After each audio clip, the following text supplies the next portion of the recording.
9h-11h, Europe 1 Culture Média. Philippe Vandel.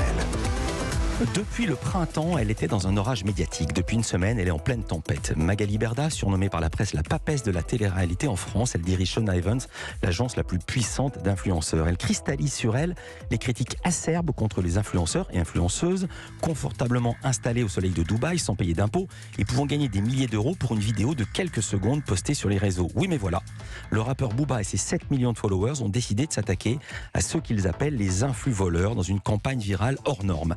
Il a porté plainte pour escroquerie et Magali Berda a également porté plainte pour harcèlement. On parle de menaces de mort. La presse généraliste a suivi. Booba a fait la une de Libération cet été et dimanche soir, le magazine de France 2 Complément d'enquête a consacré un long reportage aux influenceurs, puis une interview de Magali Berda qui dit ne rien avoir à cacher et souhaite redorer son image. Mais son passage sur France 2 n'a pas été un incendie. Au contraire, les réseaux sociaux se sont enflammés contre elle, contre les influenceurs. Elle annonce une conférence de presse demain dans laquelle elle devrait notamment cibler le rappeur et ses followers. Elle est avec nous ce matin. Bonjour Magali Berda. Bonjour. Question simple, comment allez-vous? À la question que tout le monde se pose, comment va votre bras? Il va bien, ça va. Non mais en plus ils ont mal compris, enfin je me suis mal exprimée, peut-être c'est de ma faute. On va parler de l'affaire de la tendinite. D'abord, ce que je voudrais savoir, c'est comment vous vivez ce moment médiatique. Certains, à votre place, auraient fait le dos rond, certains auraient fait silence radio. Vous avancez tête haute, vous répondez aux messages, vous répondez au téléphone, vous répondez aux invitations. Oui, parce que moi déjà ça fait 4 mois que je suis dans cette situation, c'est pas cette semaine que ça a commencé, donc malheureusement j'ai vécu des choses assez compliquées, donc je sais pas si on peut dire si j'ai eu le temps de me forger ou pas, mais malheureusement c'est ce qui se passe, c'est hallucinant. Oui, enfin, c'est inacceptable. Je vais prendre les choses dans l'ordre. D'abord, une information technique, une information média. Complément d'enquête devait être diffusé jeudi soir. On avait parlé, on avait reçu les réalisateurs le mercredi, mais l'émission a été déprogrammée. Il n'y a pas de malice, il n'y a pas de complot à cause du décès de la reine d'Angleterre. France 2 n'a pas voulu attendre 2 semaines. Le jeudi d'après a été réservé à Cache Investigation et a donc diffusé le programme dimanche en deuxième partie de soirée. Vous avez vu les audiences ? 970 000, je crois. Voilà, c'est un score moyen pour une émission qui a déjà fait mieux. En revanche, déluge sur les réseaux sociaux. Le hashtag complément d'enquête était en tête des tendances dimanche soir, lundi matin et encore aujourd'hui, mardi matin. Plus de 140 000 tweets rien que dans la journée de lundi. Et puis, il y a cette fameuse séquence où Tristan ou Alex vous parle de placement de produits, notamment une montre, en vous reprochant de ne pas la porter. On écoute votre réponse. Pour bien comprendre comment fonctionne le dropshipping, on va prendre un exemple et c'est vous, en tant qu'influenceuse, qui avez fait la publicité pour une montre, c'était à Noël dernier. Alors, comme c'est bientôt Noël et que tout le monde est fan de ce genre de montre connectée qui coûte en général 200, 300, 400 euros, ça coûte une vraie fortune, on a réussi à obtenir une réduction incroyable. Je vous donne grâce à mon code promo Magali20, d'accord, 20% supplémentaire, ce qui fait que vous pouvez commander votre montre Full Watch à 39,99 €, qui est cadeau pour une montre connectée et surtout avec toutes les fonctionnalités qu'elle a, c'est juste énorme. Là, vous faites croire que vous utilisez cette montre alors qu'en fait, vous l'avez jamais portée. Mais qu'est-ce que vous en savez? Vous l'avez pas aujourd'hui en tout cas. Oui, mais qu'est-ce que vous en savez que je la porte pas? Vous l'avez portée? Oui, je l'ai déjà portée, bien sûr. La montre connectée, je l'ai déjà portée, bien sûr. J'ai une tendinite au bras. Mais alors, pourquoi cette référence à la tendinite? Comment cela vous est venu? En fait, il faut savoir que déjà, moi, ça fait 4 mois que je suis harcelée et que je suis un peu fatiguée. Donc, c'est vrai que je peut-être en ce moment, je m'exprime pas super bien. Mais en fait, j'ai expliqué que la montre connectée, je la mettais parce que j'ai une tendinite. En fait, je voulais expliquer que je mettais une montre connectée à cause de la tendinite parce que ça m'évite d'avoir le téléphone. Enfin, voilà, c'est que juste, ça me soulage mes douleurs, en fait. Mais les gens ont compris que je n'avais pas de montre parce que j'avais une tendinite. Bah oui, c'est ce que tout le monde a compris. Voilà, vous avez vu les suites du hashtag tendinite? J'ai vu, mais j'aurais bien aimé que les gens s'offusquent autant avec tous les tweets sexistes et immondes de Café Booba depuis le mois de mai. Oui, cette émission est en 2 parties. On va parler des tweets sexistes et des menaces. Le hashtag tendinite, il faut que je raconte pour qui n'a pas vu, pour qui n'est pas sur Twitter. Non seulement les internautes font des blagues, ça c'est normal, mais de très grosses marques se sont emparées du terme. Doctolib dit pour la tendinite, c'est ici. Ils mettent leur lien de réservation. Buffalo Grill, pas de salade d'accueil ce midi pour cause de tendinite. Même la CGT, France Média Monde, pour cause de tendinite. Nous sommes en incapacité de signer des accords d'entreprise cette semaine. C'est pour un conflit qui concerne les médias. Et même la hardeuse Nikita Bellucci, gangbang annulé. J'ai une tendinite au bras. Et il y a également le Crédit Agricole qui s'en est mêlé. Oui, alors les grosses marques, c'est drôle. Bon, je fais de la com malgré moi, c'est marrant. Mais ça, c'est drôle. Enfin voilà, c'est comme ça, c'est pas grave. Mais par contre, le Crédit Agricole, c'est une honte. Du compte certifié, les tweets, la piraterie n'est jamais finie. C'est-à-dire sur le compte certifié sur le compte de la Crédit banque. Agricole. Attendez, sur le compte certifié de la banque du Crédit Agricole. Oui. Il y a des tweets qui font référence à cette histoire. C'est pas la tendinite. La piraterie n'est jamais finie. La promotion de Booba. Pour ouvrir un compte, ouvrez le compte avec le code Booba40. Et en fait, il y a des limites. Là, ça par contre, je le prends très mal parce que moi, ce que je subis depuis 4 mois, les groupes comme Crédit Agricole devraient lutter contre le cyberharcèlement, devraient lutter contre le sexisme, devraient lutter contre l'antisémitisme, etc., etc. Donc, il y a des limites. Voilà. La tendinite, il n'y a pas de souci. Mais ça dépasse les bornes, je trouve. Alors, on n'est pas dans une émission police-justice, on n'est pas dans une émission médicale, on est dans une émission média. On n'est pas là pour savoir s'il est légal ou illégal de vendre des montres pas chères. Ma question est comment aviez-vous préparé cette interview avec Tristan Oualleck sur France 2, avec des conseillers, avec des avocats ou toute seule?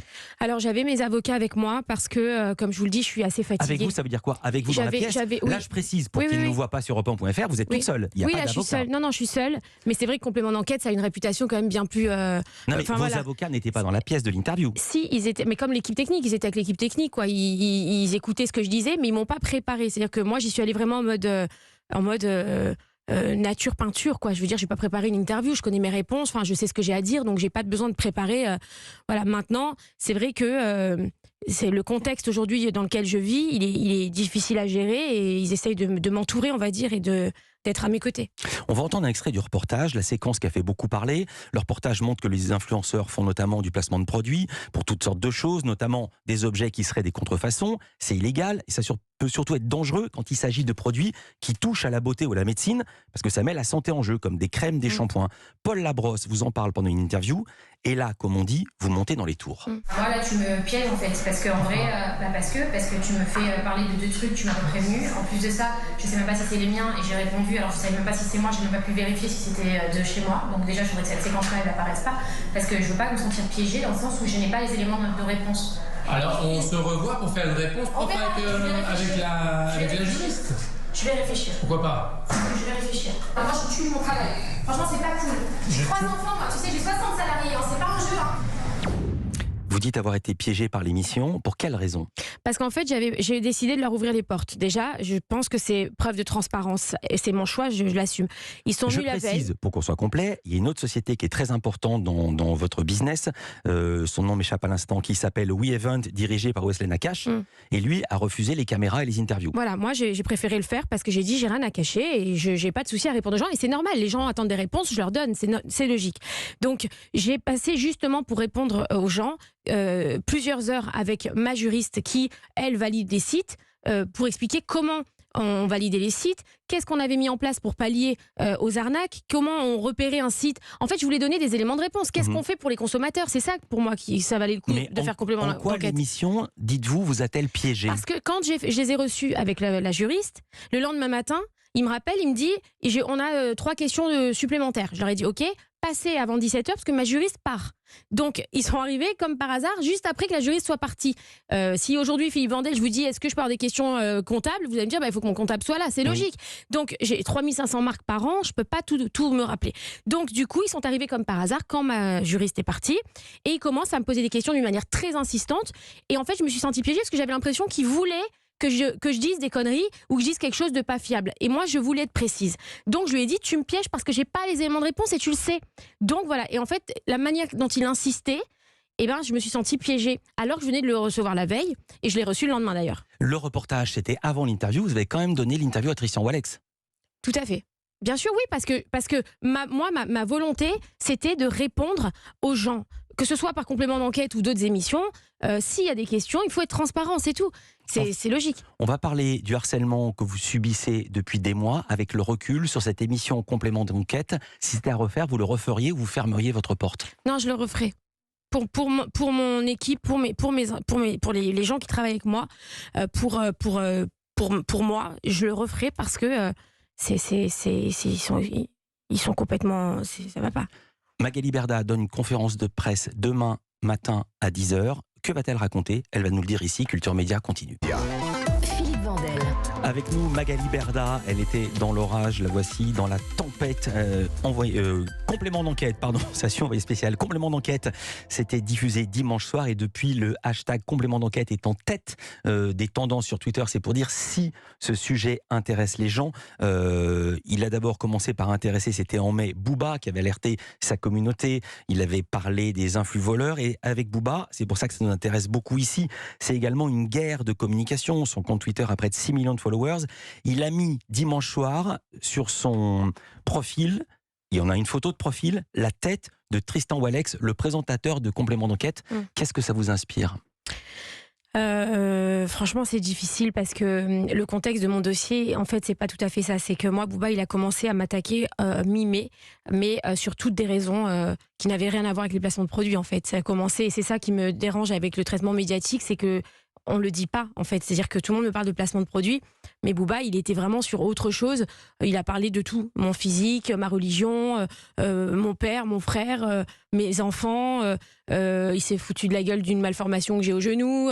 Il m'a attribué une sextape. Il y a eu un dépôt de plainte qu'il a posté avec mon état civil, etc. Ses comptes fans, mon numéro de téléphone, mon adresse, mon étage, ma porte. Enfin bref, ça a été un enfer. Et quand j'ai déposé plainte, quelques semaines après, parce qu'il y a l'information qui a fuité dans la presse, qu'il y avait une enquête ouverte contre lui et X, et bien à ce moment-là, il a créé son adresse mail influx voleur, parce que ça lui a donné, comment dire, à mon sens, ça lui a donné bon, je vais justifier tout ce qui s'est passé en disant que je suis un lanceur d'alerte. Mais je en vais fait, être précis, c'était le 25 mai dernier que vous avez porté plainte contre Booba et contre X. Il avait lancé ce hashtag.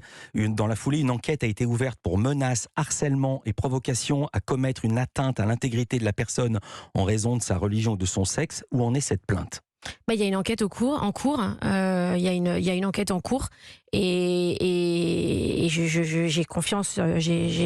Vous avez des retours ou c'est des choses qui se font secrètement ? Enquête ouverte le 1er juin par le pôle national de lutte contre la haine en ligne. Ouais. Quel genre de menaces avez-vous reçu et combien de messages ? J'ai vu ce chiffre donné par un huissier absolument terrifiant, 69 687 messages entre mi-mai et fin juillet. Ouais, fin juillet, il y a tout le mois d'août qui est passé, plus là début septembre. Donc là, je pense que je suis quasiment à presque 100 000. J'ai tout. Appel au viol, appel au meurtre, appel à la lapidation, à décapitation. J'ai des notes audio sur Instagram, en message privé. J'ai des messages sur WhatsApp. J'ai des messages par mail. J'en ai dans tous les sens, en fait. C'est impossible de... Enfin, c'est invivable. Votre adresse a été divulguée sur un compte Instagram, La Piraterie ou Rien, qui a quand même 120 000 followers, avec l'étage, la porte palière, la photo du chien, des images du salon de l'appartement. Vous avez déménagé ? Oui, en 24 heures. Et vous êtes sous protection policière ? Comment ça se passe ? Je suis pas sous protection, j'ai une surveillance policière. Enfin, j'ai la police qui passe chez moi tous les jours et on vit dans la peur. Et franchement, je comprends pas au XXIe siècle que ça puisse passer. J'arrive pas à comprendre. L'histoire ne s'arrête pas là. Vous avez obtenu avec succès et avec vos avocats la fermeture de l'un des comptes Instagram de Booba et du coup, il a porté plainte contre vous pour, je cite, diffamation et dénonciation calomnieuse. C'est la même question. Où en est ce dossier ? Franchement, j'en ai aucune idée. Et alors, je vais vous dire la vérité, je me contrefous qui m'attaque pour diffamation. Il suffit de regarder son compte Twitter pour comprendre à qui on a affaire. Moi, j'appelle pas à la haine, j'appelle juste à la tranquillité. Je veux juste qu'on me laisse tranquille. Plusieurs fois, je l'ai supplié sur les réseaux de me laisser tranquille et d'arrêter ces tweets qui sont complètement dévastateurs pour ma famille et moi. Il a même fait des tweets sur ma belle-sœur qui a été assassinée quand même, en mettant sa photo, qui a été assassinée l'année dernière, et qui a ses 3 filles qui sont... Bref, je veux juste qu'il arrête, en fait. Mais il m'a répondu, au plus tu agonises, au plus ça m'excite.